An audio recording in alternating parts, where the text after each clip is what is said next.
Salut la famille, j'espère que yéen a ngi si jàmm baax a baax ñu ngi si jàmm. Donc leader Bara la, donc ça fait 2 mois defuñu vidéo, donc ñu di jégalu bu baax a baax juste que nekkoon ci ay projet yoo xam ne si ne nii vraiment ñu ngi ci woon te daf ñu jëlal temps yu bëri donc ñu ngi koy jégalu bu baax a baax. Donc là dañuy ñëw partage defal leen benn partage d'écran ñu xool situation marché bi tey. Parce que dafa mel ni que ni diggante démb ak tey en tout cas marché bi ci xaw na jéem na jóg tuuti voilà comme ni ngeen ko gisee nii voilà le pourcentage des crypto donc yoo xam si ni pompé nañ ko donc bitcoin 1,9%, environ 2%, parce que tamit démb dafa pompé léegi on va essayer de voir ñu xool ndax bitcoin bi fan la jógee ak fan la egsi tey voilà. Comme vous le voyez, Bitcoin jóge na ak 93 568 dollars dikk ba à 87 000 dollars voilà donc mu nekk benn hausse boo xam ne si ni vraiment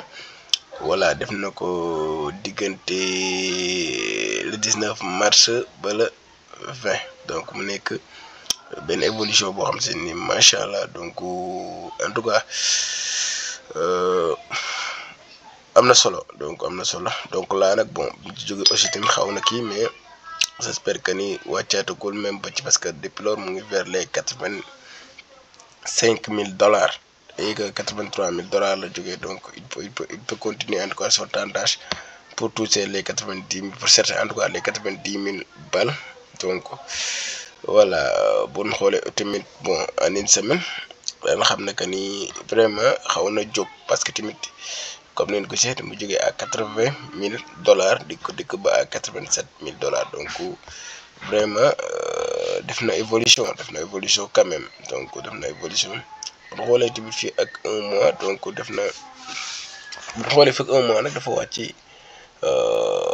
11% parce que itamit àggoon na fi à 98 000 balles voilà dem na 98 000 dollars foofu la jógee donc diggante bi wàcc na fi ba 69 000 donc wàccoon na ba moins 80 000 balles yi donc dikkaatoon na ba 94 000 balles wàccaat donc voilà comme que marché bi dafa volatile gisoo dikkaat ba 77 000 donc après ci la nekk di jéem a ñoti voilà mais nag bu ñu xoolee fii ak 1 an moom vraiment évolué na donc si nag bu ñu xoolee fii ak un an bitcoin jóge na à 50 923 balles dem ba 106 000 balles voilà donc.